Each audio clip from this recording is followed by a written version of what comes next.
Hi friends, welcome to Jaya's garden. இன்றைக்கி ஒரு சின்ன அறுவடைங்க. இங்கே பாருங்கள், கும்குவாட் ஆரஞ்சுன்னு சொல்லக்கூடிய ஓகேங்களா.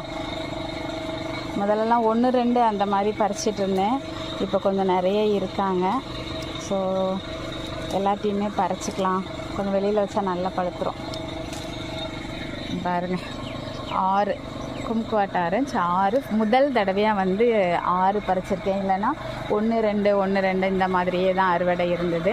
ஃபஸ்ட் டைம் இவ்வளோ பறிச்சிருக்கேன். ரொம்ப ஹாப்பியாக இருக்குது. அடுத்தடுத்து இந்த ஷார்ட்ஸு தான் போட போகிறேன். அடுத்து இன்னும் ஒரு 2 காய்கள் இருக்குது. அதையும் தண்ணி ஊற்ற வந்தேன். வெயில் வர முன்னாடி தண்ணி ஊற்றிட்டு போயிடலான்னு வந்தேன். ஸோ அப்படியே ஏன்னா வெயிலில் சுத்தமாக கண்ணை வெயிலே இல்லைனாலும் கண்ணை திறக்க முடியல, மூடிக்கிட்டே தான் ஊற்றுறேன். அதுவும் வெயில் வந்துருச்சுன்னா பயங்கரமாக எரிய ஆரம்பிச்சிடுது. ஸோ அதனால் வந்ததுக்கு ஒரு 2 வீடியோ எடுத்துடலாம் அப்படின்ட்டு எடுக்கிறேன்.